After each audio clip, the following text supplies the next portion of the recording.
అనంతపురం జిల్లా సింగనమల నియోజకవర్గానికి ఎప్పుడు ఇన్ఛార్జ్ మంత్రి వచ్చినా సరే ఎమ్మెల్యే గురించే పంచాయతీ నడుస్తూ ఉంటుందట. ఆ సెగ్మెంట్ నుంచి యువ మహిళ బండారు శ్రావణి ఎమ్మెల్యేగా విజయం సాధించారు. అయితే ఆ కుర్ర ఎమ్మెల్యే గెలిచినప్పటి నుంచి సెగ్మెంట్ టీడీపీ శ్రేణులు అసంతృప్తి వ్యక్తం చేస్తూనే ఉన్నాయి. ముఖ్యంగా ఆ యువ ఎమ్మెల్యేని పార్టీ సీనియర్ నాయకులు తీవ్రంగా విభేదిస్తున్నారు. అసలు వారికి ఎమ్మెల్యేతో వచ్చిన ఇబ్బంది ఏంటి? ఎప్పుడు ఇన్ఛార్జ్ మంత్రి వచ్చినా ఎందుకు పంచాయతీలు పెడుతున్నారు? తన విజయానికి సమిష్టిగా కృషి చేసిన పార్టీ శ్రేణులకు శ్రావణి పట్టించుకోవటం లేదా? ఇంతకీ ఆ నియోజకవర్గంలో అసలేం జరుగుతోంది? ఉమ్మడి అనంతపురం జిల్లాలో సింగనమల నియోజకవర్గానికి ఒక ప్రత్యేకమైన సెంటిమెంట్ ఉంది. అక్కడ ఏ పార్టీ అభ్యర్థి గెలిస్తే ఆ పార్టీని అధికారంలోకి వస్తుందన్న సెంటిమెంట్ ఉంది. గత 30 ఏళ్లుగా అదే సెంటిమెంట్ వర్కౌట్ అవుతూ వస్తోంది. కాంగ్రెస్ అధికారంలో ఉండగా మాజీ మంత్రి శైలజానాథ్ అక్కడి నుంచి ప్రాతినిధ్యం వహించారు. ఆ తరువాత టీడీపీ నుంచి సమంతకమణి, ఆమె కుమార్తె యామిని బాల ఎమ్మెల్యేలుగా మంత్రులుగా ప్రాతినిధ్యం వహించారు. ఆ తరువాత 2019లో వైసీపీ నుంచి జొన్నలగడ్డ పద్మావతి ఎమ్మెల్యేగా గెలిచి 2024 ఎన్నికల్లో టికెట్ కూడా దక్కించుకోలేకపోయారు. టీడీపీ నుంచి అప్పటికే ఒకసారి ఓడిపోయిన బండారు శ్రావణి 2024 ఎన్నికల్లో మంచి మెజార్టీతో తొలిసారి ఎమ్మెల్యేగా గెలుపొందారు. ఎన్నికల ముందు ఆమెకు అన్ని పరిస్థితులు కలిసొచ్చాయి. 2019 ఎన్నికల్లో పార్టీ ఓడిపోవడంతో నారా లోకేష్ నియోజకవర్గం నేతలతో సమీక్షలు నిర్వహించారు. ఆయన సమక్షంలో కీలక నాయకులంతా కలిసి పనిచేస్తామని హామీ ఇవ్వటం, ఆమె గెలవటం చకచకా జరిగిపోయాయి. ఇంకే ఉంది, అభివృద్ధి పదంలో సింగనమలను ముందు వరుసలో నిలబెడతారని అంతా అనుకున్నారు. కానీ అభివృద్ధి మాటేమో గాని వివాదాల్లో మాత్రం సింగనమల నియోజకవర్గం దూసుకుపోతుంది. అసలు నియోజకవర్గం టీడీపీలో ఇన్ని వివాదాలకు ఎమ్మెల్యే తీరే కారణమనే ఫిర్యాదులు అధిష్టానానికి అందుతున్నాయట.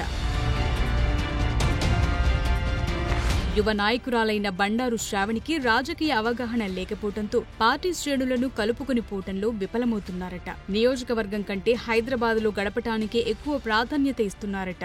సింగనమలలో టీడీపీ సీనియర్లను అస్సలు పట్టించుకోవటం లేదట. పైపెచ్చు వ్యక్తిగతంగా కూడా శ్రావణిపై ఆరోపణలొస్తున్నాయని సీనియర్ నేతలు ఆమెపై వరుసగా అధిష్టానానికి ఫిర్యాదులు చేశారట. నియోజకవర్గంలో అంతలా విభేదాలు పెరిగిపోవటంతో టీడీపీ హైకమాండ్ ఒక 2-మెన్ కమిటీని ఏర్పాటు చేసింది. నియోజకవర్గం పార్టీ బాధ్యతల సమన్వయానికి తెలుగుదేశం పార్టీ సీనియర్ నాయకుడు, రాష్ట్ర ప్రధాన కార్యదర్శి అలం నర్సనాయుడు, గార్లదిన్నెకు చెందిన మరో సీనియర్ నాయకుడు ముంటిమడుగు కేశవరెడ్డిలతో 2-మెన్ కమిటీ ఏర్పాటు చేసింది. పార్టీ కార్యక్రమం ఏదైనా ద్విసభ్య కమిటీ ఆధ్వర్యంలో జరగాల్సి ఉంటుందని ఆదేశించింది. 2-మెన్ కమిటీ ఏర్పాటుతోనే అక్కడ టీడీపీ ఇన్ఛార్జిగా ఉన్న ఎమ్మెల్యే శ్రావణి పరిస్థితేంటో పార్టీ పెద్దలు చెప్పకనే చెప్పారు. అయినా బండారు శ్రావణి నియోజకవర్గంలో ఉన్నప్పుడు పార్టీ ఇన్ఛార్జిలా పెత్తనం చేయాలని చూస్తున్నారు.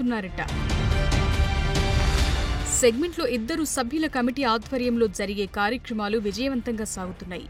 అయితే శ్రావణి వారితో పాటు పార్టీ సీనియర్లందరినీ కాదని తాను ఒంటిగా కార్యక్రమాలు నిర్వహించడంతో పార్టీ క్యాడర్లో చీలిక స్పష్టంగా కనిపిస్తోందట.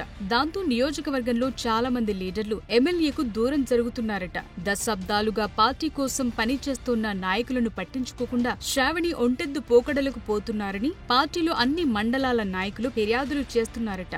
పార్టీలో అసలు ఇన్ఛార్జి ఎవరో, తాము ఎవరి దారిలో నడవాలన్న కన్ఫ్యూజన్ కార్యకర్తల్లో కనిపిస్తోందట. అయితే ఇందులో శ్రావణి చుట్టూ తిరుగుతున్న ఆమె వర్గీయుల వెర్షన్ వేరేలా ఉంది. సీనియర్ నాయకులే ఎమ్మెల్యేను దూరం పెట్టారని, నియోజకవర్గంలో అందరినీ రెచ్చగొడుతున్నారని, పార్టీ వ్యతిరేక వర్గాన్ని పెంచి పోషిస్తున్నారని ఆమె వర్గీయులు వాదిస్తున్నారు. ఆ క్రమంలో ఏకంగా ఇన్ఛార్జ్ మంత్రి ఎదుటే పార్టీ క్యాడర్ 2 వర్గాలుగా చీలిపోయి రాళ్ల దాడికి పాల్పడ్డారంటే నియోజకవర్గం టీడీపీలో పరిస్థితి ఎంతవరకు వెళ్లిందో అర్థం చేసుకోవచ్చు. ఇరు వర్గాల కంప్లైంట్స్ విన్న ఇన్ఛార్జ్ మంత్రి టీజీ భరత్ విషయ తీవ్రతను హైకమాండ్ తో పాటు పార్టీ జిల్లా పరిశీలకుడు కోవెలమూడి రవీంద్ర దృష్టికి తెచ్చారట. దాంతో ఆయన హుటాహుటిన ఎమ్మెల్యేపై అసమ్మతితో ఉన్న నేతలకు ఫోన్ చేసి కొంచెం ఓపిక పట్టాలని, అంతా మంత్రి నారా లోకేష్ చూసుకుంటారని చెప్పారట. దీంతో కొన్ని రోజులు ఓపిక పట్టాలని సదరు నేతలు నిశ్చయించుకున్నారట.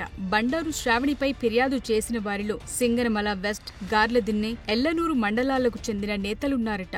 అంత స్థాయిలో ఒక ఎమ్మెల్యేపై ఫిర్యాదులు వస్తుండటంతో అధిష్టానం కూడా సింగనమలపై ప్రత్యేక దృష్టి పెడుతోందంటున్నారు. చూడాలి మరి యువ ఎమ్మెల్యే వర్సెస్ సీనియర్ల పంచాయతీ ఎలా సెట్ అవుతుందో.